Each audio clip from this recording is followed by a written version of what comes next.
Hi everybody, it's Martin from Derraco UK here again. Another follow-up video in relation to our reloading journey.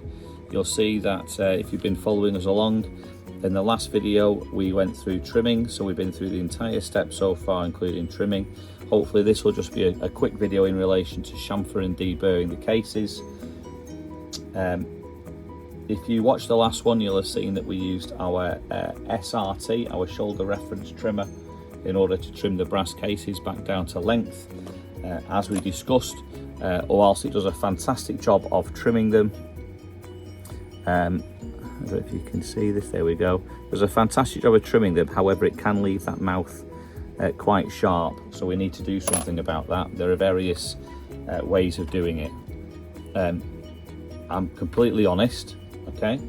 Whilst we do an internal chamfer bit for the SRT, I have so many different calibers that it's just not something that I personally use at this point.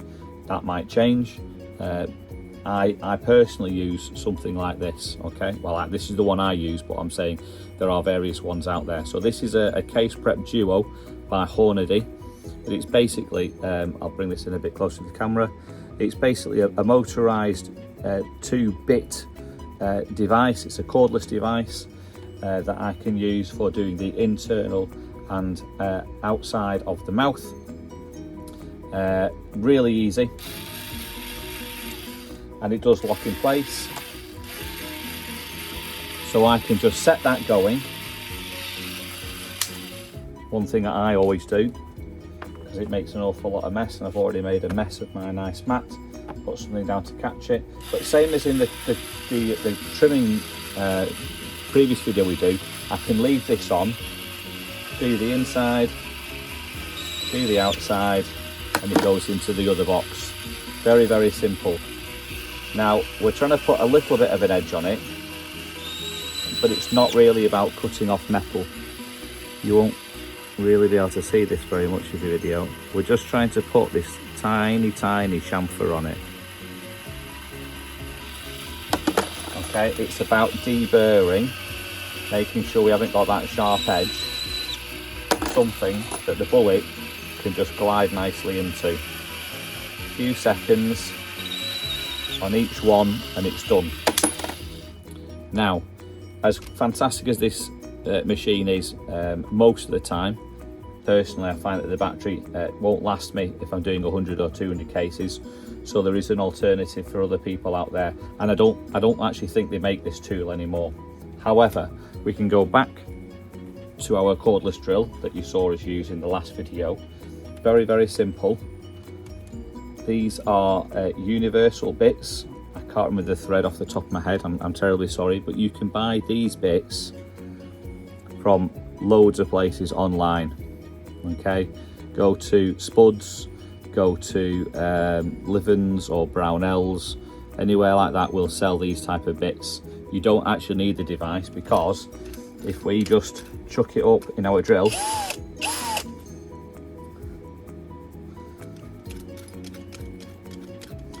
now yes, we've now gone from cutting to chamfer and deburr, so that's 2 steps. We're now going to 3 steps because we're cutting, and now we're going to do the internal and the external, but putting that on a slow speed. Again, I'd normally use the Velcro if it was just me, but for the purpose of this video I'm not going to.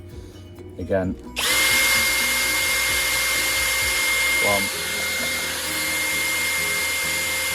2, 3, and that way I've done the inside of the mouth, and I'll do all 100, whatever's left, using the inside, and then simply take that one out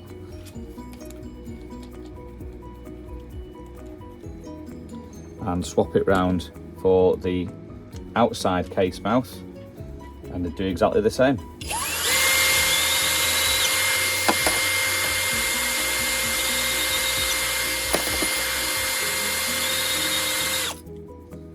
Again, it's not rocket science. We're just trying to put that chamfered edge on the inside and the outside. It's not about trimming more material, it's about trying to get rid of those burrs and just make it nice and smooth.